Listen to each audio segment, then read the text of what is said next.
ഐക്യനീക്കം ഉപേക്ഷിച്ചുള്ള NSS നിലപാടിൽ അമ്പരപ്പ് വിട്ട് ഇനിയും മാറാതെ വെള്ളാപ്പള്ളി നടേശൻ. ഉടൻ പ്രതികരണത്തിന് യോഗം ജനറൽ സെക്രട്ടറി ഇല്ല. കരുതലോടെ മാത്രം പ്രതികരിച്ചാൽ മതിയെന്നാണ് തീരുമാനം. SNDP NSS ഐക്യം പാളിയത് അതേസമയം സംവരണ വിഷയത്തിൽ എന്ന് തെളിയുകയാണ്. ഐക്യമുണ്ടായാൽ ഗുണം SNDPക്ക് എന്ന് ഡയറക്ടർ ബോർഡ് വിലയിരുത്തി. ആകെയുള്ള 28 ഡയറക്ടർ ബോർഡ് അംഗങ്ങളിൽ 25 പേരും ഐക്യത്തെ എതിർത്തു. അതേസമയം ഐക്യനീക്കം പാളിയതിൽ ആശ്വാസം കണ്ടെത്തുന്ന രാഷ്ട്രീയ നേതൃത്വമുണ്ട്.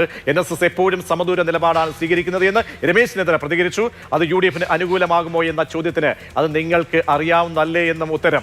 NSS നേതൃത്വം കാര്യങ്ങൾ തിരിച്ചറിഞ്ഞതിൽ കേരളത്തിന് ആശ്വസിക്കാമെന്ന് PK കുഞ്ഞാലിക്കുട്ടിയും പ്രതികരിച്ചു. അപ്പോൾ NSS SNDP ഐക്യം 8ാം നാൾ പാളിയതിന് പിന്നിൽ എന്താണ്?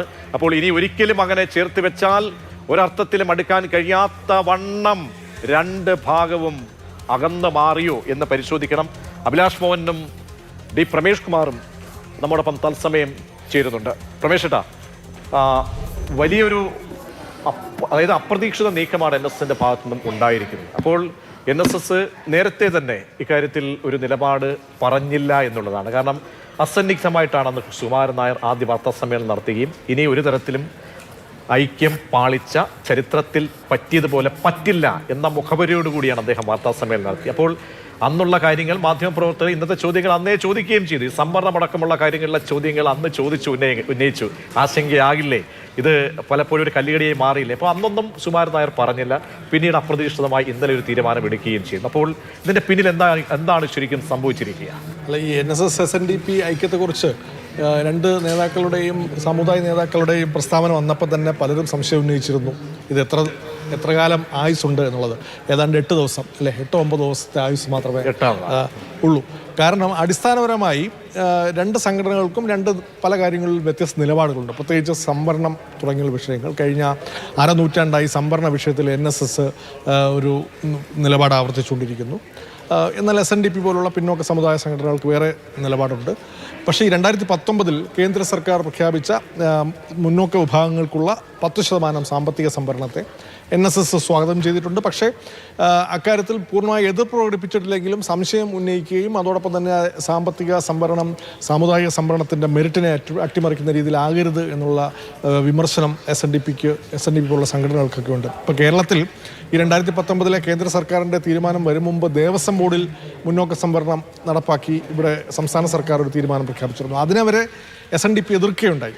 അപ്പോൾ അങ്ങനെ സംവരണ വിഷയത്തിൽ വളരെ കാലമായിട്ട് തന്നെ രണ്ട് സംഘടനകളും രണ്ട് ഭാഗത്താണ്.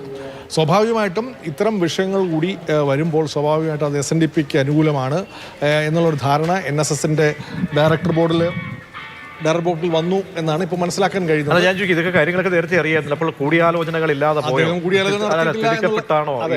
ഏകപക്ഷീയമായിട്ടാണ് ഈ തീരുമാനമെടുത്തത്. എനിക്ക് തോന്നുന്നത് ജനറൽ സെക്രട്ടറി എന്ന സ്വന്തം നിലയിലുള്ള പ്രഖ്യാപനമല്ല. സ്വാഭാവികമായിട്ടും പിന്നെ വെള്ളാപ്പള്ളി നടേശനിൽ നിന്ന് വന്ന ഒരു ഐക്യാഹ്വാനത്തോട് അദ്ദേഹം പ്രതികരിച്ചതാണ്. പിന്നെ സ്വാഭാവികമായിട്ടും രാഷ്ട്രീയമായിട്ട് VD സതീശനെതിരായിട്ട് ഇരു നേതാക്കൾക്കും ഈ പറഞ്ഞ ഒരു രാഷ്ട്രീയമായ എതിർപ്പുണ്ട്. അപ്പോൾ ആ എതിർപ്പിൻ്റെ കൂടെയൊക്കെ അടിസ്ഥാനത്തിലാണ് അദ്ദേഹം വളരെ വൈകാരികമായി പ്രതികരിച്ചത്. പക്ഷേ അടിസ്ഥാനപരമായി ഈ സംഘടനകളുടെ ഇത്തരത്തില നിലപാടുകൾ, പിന്നെ രാഷ്ട്രീയ നിലപാടിനും പ്രശ്നമുണ്ട്. ഇപ്പോൾ പിന്നെ ഇദ്ദേഹം വളരെ പെട്ടെന്ന് തന്നെ നായാടി മുതൽ നസ്രാണി വരെ എന്നൊക്കെ ആക്കി മുദ്രാവാക്യം. അങ്ങനൊരു മുദ്രാവാക്യമൊന്നും NSSനില്ല. NSSനെ ഇപ്പോൾ ഏതെങ്കിലും സമുദായങ്ങളെയും മറ്റൊരു സമുദായത്തെയും മുസ്ലിം സമുദായത്തെ എക്സ്ക്ലൂഡ് ചെയ്ത് മറ്റെല്ലാവരെയും സംഘടിപ്പിക്കണം എന്നാണ് അതിലോ എൻ്റെ അർത്ഥം. അങ്ങനെ ഒരു നിലപാടൊന്നും പിന്നെ NSSനോ സുകുമാരൻ നായർക്കോ ഇല്ല. അദ്ദേഹം സ്വാഭാവികമായിട്ട് അവർ പണ്ടേ തന്നെ ചിലപ്പോൾ ചില കാര്യങ്ങളിൽ UDF അനുകൂല നിലപാട് സ്വീകരിച്ചിട്ടുണ്ട്. ഈ സമദൂരം എന്ന് പറയുന്നുവെങ്കിലും UDF അനുകൂലമായ നിലപാട് സ്വീകരിച്ചിട്ടുണ്ട്. അപ്പോൾ അതിനോടൊപ്പം ചേർന്ന് പോകുന്ന നിലപാടല്ല അത്. അപ്പോൾ പിന്നെ മാത്രമല്ല, ഇപ്പം ഭാവിയിൽ ഇത് സംബന്ധിച്ചുള്ള ചർച്ചകൾ നയിക്കേണ്ടത് പിന്നെ തുഷാർ വെള്ളാപ്പള്ളിയോടൊപ്പമാണ് അല്ലെങ്കിൽ എന്നാണ് പറഞ്ഞത്. തുഷാർ വെള്ളാപ്പള്ളി മറ്റൊരു രാഷ്ട്രീയ പാർട്ടിയുടെ സംസ്ഥാന നേതാവാണ്. NDA പോലുള്ള ഒരു മുന്നണി നിൽക്കുന്ന. തീർച്ചയായും അഭിലാഷ്, അവിടെ പ്രമേശനം പറഞ്ഞതുപോലെ അവിടെ ഒരു ദൂതനായിട്ട് വിടാൻ പോകുന്നത് തുഷാർ വെള്ളാപ്പള്ളിയാണ്. അപ്പോൾ അന്നേ ചോദിച്ചു, തുഷാർ വെള്ളാപ്പള്ളി എത്തുമ്പോഴുള്ള സാഹചര്യം. അദ്ദേഹം ഒരു രാഷ്ട്രീയ കുപ്പായം അണിഞ്ഞിട്ടുള്ള ഒരു വ്യക്തിയാണ്. SNDPയുടെ യോഗത്തിൻ്റെ വൈസ് പ്രസിഡന്റ് ആണെങ്കിൽ കൂടിയും അദ്ദേഹം പ്രധാനപ്പെട്ട രാഷ്ട്രീയ മുന്നണിയുടെ ഘടകകക്ഷിയുടെ നേതാവാണ്. അങ്ങനെയൊക്കെയുള്ള കാര്യങ്ങൾ സുകുമാരൻ നായർക്ക് അടക്കം നേരത്തെയും ബോധ്യമുണ്ടായിരുന്ന കാര്യങ്ങളല്ലേ? പിന്നെ എന്തുകൊണ്ടൊരു അപക്വമായ ഒരു നീക്കത്തിലേക്ക് അതൊരു എടുത്തുചാട്ടമായി പോയോ അഭിലാഷ്? അല്ല, നമ്മൾ ഇതിനകത്ത് കാണേണ്ടത് ഇപ്പോൾ ഈ സംവരണ വിഷയം ഇപ്പോൾ ഒരു വലിയ പ്രശ്നമല്ല. കാരണം സാമ്പത്തിക സംവരണം അല്ലെങ്കിൽ മുന്നാക്ക സംവരണം 2019 നിലവിൽ വന്നു. അത് ഇനി ഏതെങ്കിലും തരത്തിൽ ക്വസ്റ്റ്യനബിൾ ആയിട്ടുള്ളൊരു കാര്യമല്ല. അതുപോലെ തന്നെ OBC സംവരണം അത് മണ്ഡൽ കമ്മീഷൻ റിപ്പോർട്ടിൻ്റെ നടപ്പാക്കലോടെ വന്നു. അത് ഇന്ദിരാ സാഹ്നി കേസിൽ സുപ്രീം കോടതി ശരിവെച്ചതുമാണ്. അപ്പോൾ നിലവിൽ OBC സംവരണവുമുണ്ട്, മുന്നാക്ക സംവരണവുമുണ്ട്. അപ്പോൾ സംവരണത്തിൻ്റെ പേരിൽ ഇനി ഒരു പ്രത്യേക പ്രക്ഷോഭമോ അതല്ലെങ്കിൽ വേറെ എന്തെങ്കിലും ഡിമാൻഡോ വെക്കുക എന്ന് പറയുന്നത് സാങ്കത്യമുള്ള കാര്യമല്ല. പ്രശ്നം രാഷ്ട്രീയമാണ് എന്നാണ് ഞാൻ വിചാരിക്കുന്നത്. ആദ്യത്തെ ദിവസം സുകുമാരൻ നായർ പറഞ്ഞത് തുഷാർ വെള്ളാപ്പള്ളിയെ ഞാനൊരു രാഷ്ട്രീയ നേതാവായിട്ടല്ല സ്വീകരിക്കുക, അദ്ദേഹം വെള്ളാപ്പള്ളി നടേശൻ്റെ മകനാണ്, അപ്പോൾ ഞാനൊരു മകനെ പോലെ സ്വീകരിക്കും എന്നാണ് പറഞ്ഞത്. പക്ഷേ പിന്നീടുള്ള ആലോചനയിൽ ഇതിൻ്റെ പ്രശ്നം NSSന് മനസ്സിലായി എന്നാണ് ഞാൻ മനസ്സിലാക്കുന്നത്. കാരണം BDJS NDAയിൽ ഒരു പ്രധാനപ്പെട്ട ഘടകകക്ഷിയാണ്. അടുത്ത നിയമസഭാ തെരഞ്ഞെടുപ്പിൽ BDJS മത്സരിക്കാൻ പോവാണ്. തുഷാർ വെള്ളാപ്പള്ളി തന്നെയും മത്സരിക്കാനാണ് സാധ്യത. അപ്പോൾ ഈ ഐക്യം, ഒരു സാമുദായിക ഹൈന്ദവ ഐക്യം എന്ന നിലയിൽ ഒരു തെരഞ്ഞെടുപ്പ് അറേഞ്ച്മെൻറ്റ് ആക്കാതിരിക്കാനുള്ള അല്ലെങ്കിൽ അങ്ങനെ ആ നിലയ്ക്കുള്ളൊരു സംവിധാനം ഉണ്ടാകാതിരിക്കാനുള്ള ജാഗ്രത ഇവിടെ NSS കാണിച്ചു എന്നുള്ളത് നമ്മൾ എടുത്തു പറയേണ്ടതുണ്ട്. ഇപ്പോൾ NSS ഒരു സാമുദായിക സംഘടനയാണ്. NSSനെ വിമർശിക്കാവുന്ന പല നിലപാടുകൾ NSS അതാത് കാലങ്ങളിൽ എടുത്തിട്ടുണ്ട് എങ്കിലും രാഷ്ട്രീയവുമായി ബന്ധപ്പെടുന്ന നിലപാടുകൾ പക്വതയുള്ളതാണ്. അവിടെ ഞാൻ ചോദിക്കുന്നത്, സുകുമാരൻ നായർക്ക് ഇങ്ങനെ ഒരു ഉൾക്കാഴ്ച ഇല്ലാതെ പോയതാണോ? അതല്ല, കാരണം ഒരു ഡയർ ബോർഡിലേക്ക് വരുമ്പോൾ അവിടെ 28 അംഗങ്ങൾ 25 പേരും ഇതിനെ ഭൂരിപക്ഷം ഐകണ്ഠ്യനെ എതിർക്കുകയാണ്. 25 പേരെന്ന് ഐകണ്ഠ്യനെ എന്ന് പറയുമ്പോൾ വളരെ 2-3 പേര് മാത്രമേ. അപ്പോൾ ഇക്കാര്യത്തിൽ ഇങ്ങനെ ഒരു ചർച്ചകൾക്ക് വിധേയമായേക്കാം എന്നൊക്കെയുള്ള ഒരു രീതിയിൽ കുറച്ചുകൂടി ഒന്ന് മുൻകരുതലോടുകൂടി എടുത്തൊരു വാർത്താ സമ്മേളനം ഒരു തീരുമാനത്തിലേക്ക് പോകാമായിരുന്നില്ലേ? അല്ല, ഇപ്പോൾ ഈ വാർത്താ സമ്മേളനം തന്നെ ശ്രദ്ധിച്ചാൽ പല പൊളിറ്റിക്കൽ വിഷയങ്ങളിലും സുകുമാരൻ നായർ എടുത്തിട്ടുള്ള നിലപാട്, ഇപ്പോൾ നായാടി മുതൽ നസ്രാണി വരെ എന്ന മുദ്രാവാക്യത്തെ അന്ന് തന്നെ വാർത്താ സമ്മേളനത്തിൽ തന്നെ അദ്ദേഹം തിരസ്കരിച്ചിരുന്നു. അത് ഞങ്ങൾ അങ്ങനെ ഒരു മുദ്രാവാക്യം മുന്നോട്ട് വെക്കുന്നില്ല, അത് അവരുടെ കാര്യമാണ് എന്ന് പറഞ്ഞു. മുസ്ലിം ലീഗിന്റെ മന്ത്രിസ്ഥാനം സംബന്ധിച്ച് 5 മന്ത്രി ഇനി 6-7 മന്ത്രിമാരൊക്കെ ഉണ്ടാവുമോ ആ വിഷയത്തിന് അദ്ദേഹം അതൊക്കെ രാഷ്ട്രീയക്കാർ അവരുടെ ജയിച്ചു വരുന്ന MLA-മാരുടെ അടിസ്ഥാനത്തിൽ എടുക്കേണ്ട തീരുമാനമല്ല, ഞങ്ങളൊന്നും ചോദിക്കുന്നില്ല, അതൊക്കെ അവരുടെ തീരുമാനം. അങ്ങനെ അതുപോലെ തന്നെ ഈ ഞങ്ങൾക്ക് കിട്ടിയില്ല മറ്റവർക്ക് കിട്ടി ഇങ്ങനെയുള്ള വിഷയങ്ങളിലൊന്നും ആ വാർത്താ സമ്മേളനത്തിൽ തന്നെ, അതായത് ഈ പൊളിറ്റിക്കലായ കമ്മ്യൂണൽ പൊളിറ്റിക്സുമായി ബന്ധപ്പെട്ട വിഷയങ്ങളിൽ അതിനെ സപ്പോർട്ട് ചെയ്യുന്ന നിലപാട് സ്വീകരിച്ചിരുന്നില്ല ആ വാർത്താ സമ്മേളനത്തിൽ തന്നെ. ഇവിടെ ഇപ്പോൾ നമ്മൾ കാണേണ്ട ഒരു കാര്യം, ഇതിൻ്റെ ഒരു പൊളിറ്റിക്കൽ പ്രോജക്റ്റ് എന്ന് പറഞ്ഞാൽ ഇതൊരു തരത്തിൽ പഴയ ഹിന്ദു മഹാമണ്ഡലമോ ഹിന്ദു മുന്നണി എന്നൊക്കെ പറയുന്നത് മാതിരി ഒരു സാമുദായികമായ സപ്പോർട്ട് BDJS NDAയിലാണല്ലോ. അപ്പോൾ NDAക്ക് കിട്ടുന്ന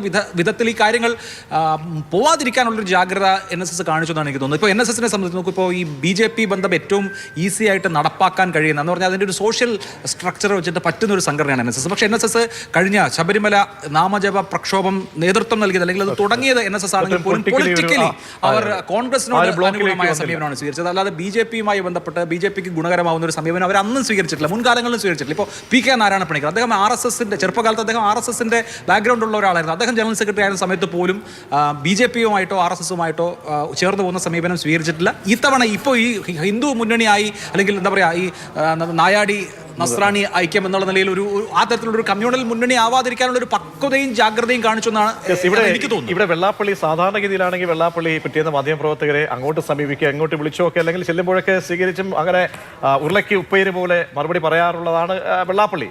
ഇക്കാര്യത്തിൽ അദ്ദേഹം വളരെ അപ്സെറ്റ് ആയിട്ടുള്ള അവസ്ഥയിലാണോ? കാരണം പ്രതികരണമൊന്നും വരുന്നില്ല. അത് ഒരാഴ്ച പൂർത്തിയാവുമ്പോൾ തന്നെ ഈ അദ്ദേഹത്തിന്റെ നീക്കം പരാജയപ്പെടുന്നതിൽ സ്വാഭാവികമായിട്ടും അദ്ദേഹം ഖിന്നനായിരിക്കും. മറ്റ് വിഷയങ്ങൾക്ക് പറയുന്നത് പോലെയുള്ള മറുപടി ഇതിനകത്ത് പറയുക സാധ്യമല്ല എന്നുള്ളതുണ്ടാവും. മാത്രമല്ല ഇത് ആലോചിച്ച് ഉണ്ടാക്കിയിട്ടുള്ള ഒരു കാര്യമായിരിക്കില്ല. കാരണം ഇപ്പോൾ 2016 തെരഞ്ഞെടുപ്പിലാണ് BDJS ആദ്യമായി തെരഞ്ഞെടുപ്പിൽ മത്സരിക്കുന്നത്. 2021 ആകുമ്പോഴേക്ക് കൂടുതൽ ശുഷ്കമായി, അല്ലെങ്കിൽ 2016 ഉണ്ടാക്കിയിട്ടുള്ള ആ ഓളമോ സംഗതിയോ പോലും ഉണ്ടാക്കാൻ 2019 ലോക്സഭാ തെരഞ്ഞെടുപ്പിലോ 2021 നിയമസഭാ തെരഞ്ഞെടുപ്പിലോ കഴിഞ്ഞിട്ടില്ല. അത് ഏറെക്കുറെ ഉപ്പുവച്ച കാലം പോലെയായ അതിൽ നിന്നുള്ള അണികൾ മറ്റു പാർട്ടികളിലേക്ക്, പ്രത്യേകിച്ച് BJP അനുകൂല നിലപാട് സ്വീകരിച്ചുകൊണ്ട് തന്നെ കുറേ പേരൊക്കെ BJPയിലേക്ക് തന്നെ മൈഗ്രേറ്റ് ചെയ്യുന്ന അവസ്ഥ ഉണ്ടായിരുന്നു. അതൊരു രാഷ്ട്രീയ പദ്ധതി എന്ന നിലയിൽ കൂടി ആലോചിച്ച കാര്യമാണ്. അത് പൊളിഞ്ഞു പോകുന്നതിന്റെ ഒരു വ്യസനം സ്വാഭാവികമായിട്ടും വെള്ളാപ്പള്ളി നടേശന് ഉണ്ടാവുമല്ലോ. അവിടെ എന്തായാലും ഒരു ആശ്വാസം, നെടുവീർപ്പിടാനുള്ള അല്ലെങ്കിൽ ഒരു അവസ്ഥയിലേക്ക് UDF നേതൃത്വത്തിന് പോകാൻ കഴിയുന്നതാണ്. കാരണം ഇന്നത്തെ രമേശ് ചെന്നിത്തലയുണ്ട്, കുഞ്ഞാലിക്കുട്ടി പറഞ്ഞ് എന്തായാലും സംഭവിക്കാത്തത് വലിയ കാര്യമായി പോയി. അങ്ങനെ ഇരിക്കുമ്പോൾ രാഷ്ട്രീയമായി പൊളിറ്റിക്കലി സമീപിക്കുമ്പോൾ പ്രതിപക്ഷവും അല്ലെങ്കിൽ ഭരണപക്ഷത്തിൻ്റെ CPMന്റെ ചില ചരടുവലികൾ, പിന്നാമ്പുറത്തെ ചില കളികൾ എന്നൊക്കെ വ്യാഖ്യാനം വരുന്നു. അപ്പോൾ ഈ ഇന്നലത്തെ ഈ സംഭവം ഉണ്ടാക്കുന്ന ഒരു ഇമ്പാക്റ്റ്, പൊളിറ്റിക്കൽ ഇമ്പാക്റ്റ് കൂടി എന്താണ്? തീർച്ചയായിട്ടും അത് UDFന് വലിയ ആശ്വാസമാണ്. ശരിക്കും ഇദ്ദേഹം ഈ പ്രോജക്റ്റ് ഈ പറഞ്ഞ നായാടി മുതൽ നസ്രാണി വരെ എന്നൊക്കെയുള്ള പ്രോജക്റ്റ് വന്നപ്പോൾ ആദ്യം ചിലർ ഇത് CPMന് വേണ്ടിയുള്ള ഒരു പ്രോജക്റ്റാണ് എന്നൊക്കെ ചിലർ വിലയിരുത്തിയുണ്ടായി. എന്നാൽ ശരിക്കും അതല്ല, ഇത് BDJSനും അതുവഴി NDA പിക്കും RSSനും BJPക്കും ഒക്കെ വേണ്ടി അനുകൂലമായിട്ടുള്ളൊരു രാഷ്ട്രീയ പദ്ധതിയാണെന്നുള്ള കാര്യം മറ്റുള്ളവർക്കെല്ലാം മനസ്സിലായി ശരിക്കും ഇത്. അപ്പോൾ സ്വാഭാവികമായിട്ടും അത് പിന്നെ അതിനൊരു തിരിച്ചടി ഇപ്പോൾ ലഭിച്ചിരിക്കുകയാണ്. അങ്ങനെയെങ്കിൽ വെള്ളാപ്പള്ളി രണ്ട് വെള്ളത്തിലും കാല് ഇട്ട് CPM അതിനകത്ത് മറുപടിയും പറഞ്ഞു. CPM വളരെ കരുതലോടെയാണ് ഈ രാഷ്ട്രീയം ഈ പറഞ്ഞ ഇവരുടെ ഐക്യത്തോടൊക്കെ പ്രതികരിച്ചത്. കാര്യമായിട്ട് ഇതിനെ സ്വാഗതം ചെയ്യുകയോ അല്ലെങ്കിൽ ഇതിനെ ഡിസ്റ്റൻസ് പാലിക്കുകയാണ് അവരും LDFും CPMും ചെയ്തത്. അതുകൊണ്ട് പിന്നെ ഇതിന് കൂടുതൽ ആശ്വാസം എനിക്ക് തോന്നുന്നത് ഇതിനകത്ത് UDF തന്നെയാണ്. കാരണം കാലാകാലങ്ങളായി അവർ പരമ്പരാഗതമായി UDF സമദൂരം പറയുമ്പോഴും അതിനകത്ത് രാഷ്ട്രീയ ശരിദൂരം കണ്ടെത്തുകയും അത് കൂടുതൽ കഴിഞ്ഞ തവണ ഇലക്ഷൻ കാലത്ത് വോട്ട് ചെയ്തതിനു ശേഷം UDF പിന്നെ തിരിച്ചു വരണം അല്ലെങ്കിൽ ഭരണമാറ്റം സംഭവിക്കുമെന്നൊക്കെയുള്ള പരസ്യമായി ഹിന്റ് നൽകിയ ആളാണല്ലോ NSS ജനറൽ സെക്രട്ടറി. അപ്പോൾ സ്വാഭാവികമായിട്ട് ഇത് UDFന് കുറച്ചുകൂടി ആശ്വാസകരമാണ് എന്ന് വേണം. തീർച്ചയായും. അപ്പോൾ വളരെ കരുതലോടുകൂടി NSSന്റെ നിലപാടിനെ കാണാൻ ആഗ്രഹിക്കുകയാണ് SNDP യോഗം ജനറൽ സെക്രട്ടറി വെള്ളാപ്പള്ളി നടേശൻ. ഒപ്പം രാഷ്ട്രീയ പാർട്ടികളും ആ കരുതൽ സംഭാഷണങ്ങളിൽ എടുക്കുന്നുണ്ട് എന്ന് തന്നെ നമുക്ക് പറയാൻ കഴിയും. അങ്ങനെ 8ാം നാൾ വിടരും മുമ്പേ കൊഴിഞ്ഞു പോയ ഒരു ബാന്ധവം, അതിന്മേലുള്ള പ്രതികരണങ്ങൾ, അത് കണിച്ചുകുളങ്ങരയിൽ നിന്നാണ് എങ്ങനെ ഉണ്ടാകുമെന്നാണ് ആളുകൾ കാത്തിരിക്കുന്നത്.